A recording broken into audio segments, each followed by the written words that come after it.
You might not think of yourself as abusive, and you may not be. You may not scream, you may not throw things. You've never been physical with your partner. But here's the hard truth. The most common forms of abuse are often the most quiet ones. I'm talking about emotional abuse, and there's two kinds of emotional abuse that we're going to discuss today that are rather insidious, and if we're not paying attention to them, they will wreck your relationship. The two kinds that I'm talking about are invalidation and put downs. These are subtle little ways that we tend to dismiss, minimize, or joke at our partner's expense. They're very easy to overlook, but over time, they eat away at the trust and the intimacy of our relationship like rust corroding through steel. I want you to think about your relationship like a dance floor. Every step that you take changes the way that your partner moves with you. If you step on their toes, they instantly feel it. If you move in one direction, with rhythm and awareness, they flow right with you. In relationships, reciprocity is happening. What I do affects you and what you do affects me. There's no such thing as a neutral move. So when you roll your eyes or you sarcastically joke and you say you're overreacting, those moves land. They create defensiveness, shame, and distance to your partner. And here's the kicker. The more they pull away and get reactive, the more tempted you are to double down, control, or shut them down again. And that's how these patterns become a cycle in the relationship. Insidious and incredibly destructive. But the opposite is also true. When you validate your partner's emotions, even if you don't agree, you open space for vulnerability, safety, and connection. Stop stepping on each other's toes and actually start dancing together. In this video, I'm going to break down how invalidation and put downs sneak into our relationship, the myths that keep those patterns stuck, and the 5 practical tips that I can show you how to use to validate your partner and how to break these cycles and rebuild trust. If you're new to my channel, I'm Dr. Scott Symes, clinical psychologist. I created the program Breaking Reactive Patterns, the blueprint for building safe and healthy relationships. I help men and women who are ready to take ownership of their dysfunctional patterns that are sabotaging their relationships. I teach skills that are highly transformative to build the healthy adult so that you can become the person that you're ready to become and build a deeply connecting and satisfying relationship. Be sure to subscribe and hit the bell for notifications for when I post a new video weekly. And make sure that you're sharing this video with your partner. If you are on the receiving end of this, or maybe you're doing this, you either are sending this video to your partner because you're saying to them, I understand now, I get it. After watching Dr. Scott's video, I fully get what you mean by invalidation and put downs. Or I'm trying to share this video with you so you can see how you're affecting me and how your invalidation and put downs are really wrecking our relationship and destroying the connection that I desperately want to have with you. Believe me, I've heard it so many times. I have had so many people come to therapy with me and who are in my program saying to me that I didn't even know that I was being abusive. Most of us, myself included, pride ourselves on trying to be a good partner, a good person, a loving husband or wife, a loving mother or father, who provides and takes care of their family, as if those things should count when you're being an insufferable asshole. Part of being an insufferable asshole to your partner is that you're depending on them forgiving poor behavior or looking past your hurtful behavior because overall, you're a good partner, you're a good provider, but guess what? That's not why we're in relationships. We're in relationships because we want to feel loved, cared for, respected, and valued. The statistics on emotional abuse are pretty clear. Approximately 48 to 49% of both men and women reported psychological and emotional abuse by an intimate partner. That's half of all long-term relationships. When this behavior becomes a pattern, that's when the relationship is in trouble. And in my opinion, this is completely connected and correlated to our 50% divorce statistic. Why?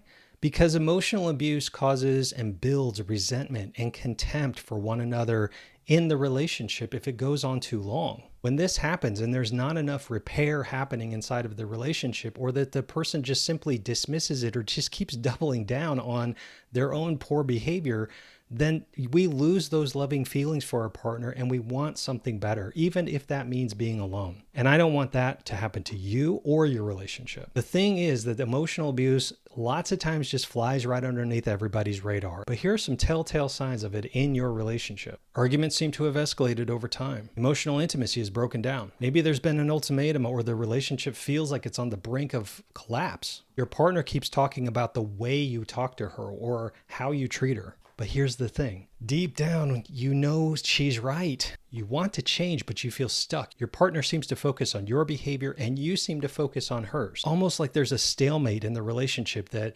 You have to change in order for me to change. You may feel brokenhearted watching yourself repeat the same patterns over and over again, the ones that you promised that you would change. And then when you do it again, you feel completely defeated and hopeless and guilty. Your defensiveness seems automatic. Criticism and stonewalling seem to be a norm, and you tend to justify those. You make excuses and blame being angry on why you act the way that you act, or blame them for making you angry, so it's their fault that you're acting hurtful. You know your behavior is driving disconnection, but you don't know how to stop the dysfunctional cycle. If this sounds like your current relationship, then I'm encouraging you to click below this video and make a discovery call with me to find out if you're right for my program and if we can get you going on the process of healing. Believe me, waking up to yourself is hard to do. The reason that emotional abuse flies underneath the radar is because it happens in these littlest of moments. Subtle forms of abuse that seem to go unnoticed or maybe unchecked or quickly dismissed, and then we just kind of sweep them under the rug and move on.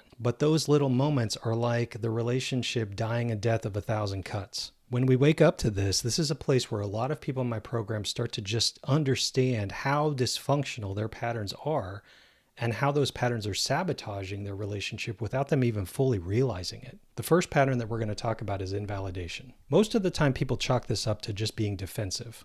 But it's a specific type of defensiveness that's abusive at its core. This is when you're minimizing, dismissing, intellectualizing, or shifting the focus away from your partner's feelings and more onto your own. Your partner brings something up that you've done, and they discuss how it made them feel. You start deflecting, you use whataboutisms. You also might say that, well, you've done the same thing. You might say that they're overreacting. You might make them feel ridiculous for feeling that way, or that you might even bring something up that they've done in the past that's hurt you. This tells your partner that you're not interested in understanding how they feel, what their perspective is, or willing to even remotely take responsibility for how you're affecting them. This sends the message that I don't care about your feelings. In fact, I think that what you feel is stupid or ridiculous. You annoy me when you bring things up, and you're a hypocrite because you've done the same things in the past. So don't talk to me about how you feel, especially if it's negative about me. Why it's insidious. What are our relationships based on? What's the foundation of our relationship? It's how we feel, especially how we feel about one another, whether we are safe and whether or not we're connected. See, invalidation erodes and corrodes that foundation of safety. It creates loneliness inside of the relationship. Inside those cracks of the foundation, they're filled in with resentment and hurt. The second one we're going to talk about are put downs, and these typically go hand in hand with invalidation in one way or another. Most of the time, people equate these with direct verbal attacks, which they are, but more subtly, they're sarcasm, belittling, mocking, or comparing your partner to other people. These get claimed as jokes or kidding, and then you get further hurtful when your partner has a negative reaction to it, and then you claim innocence. I was just joking. Or somehow that you imply their character is deficient. Why can't you take a joke? Implying that there is something wrong with their character and invalidating them. Why it's insidious. It humiliates, it triggers shame, and it makes your partner defensive or shut down. It makes them question their character. They question their own logic, and they question their feelings about how they're being treated. And long term, sometimes it makes a person sacrifice their authenticity to stay connected to you, which is damaging. The reality is that everybody gets defensive, but a healthy person understands that even when I'm defensive, I don't turn against my partner. I don't treat them as somebody who needs to be controlled, and I don't treat conflict as competition that needs to be won at any cost. At the heart of any type of abuse is control. And control is used to gain power in an argument or to avoid responsibility. Ask yourself, do you like to be controlled? Does anybody like to be controlled? No, no one wants to be controlled in these ways, especially in our relationships. We want to feel free to be ourselves. We want to be heard, respected, and appreciated. When these dysfunctional patterns take root, the consequence is emotional distance, loss of intimacy, and eventual breakdown of trust in the relationship and connection. So let's separate some myths versus facts. Myth number one, if I agree with their feelings, then I'm saying that they're right. No, these are two separate things. We can see things differently and feel things differently from one another. That's normal. You can say their feelings and perspective are valid. You can work to try to understand their perspective and their feelings without surrendering your position or your perspective or feelings. You honor the feeling, not the fact. Myth number 2, validation means that I have to fix it. No, it simply means that you have to acknowledge it as important to your partner and recognize that there are many things that we cannot fix. Ask questions, stay curious. How can I help? What can I do? That communicates that you're in this together. And if it's important to you, then I want to honor and pay attention to that. I'm in it with you, but I may not be able to fix it for you. Myth number 3, if I don't feel the same way, I can't validate it. This is where you have to practice the skill of empathy. I don't need to have cancer to know that cancer would suck and it would be awful to have it.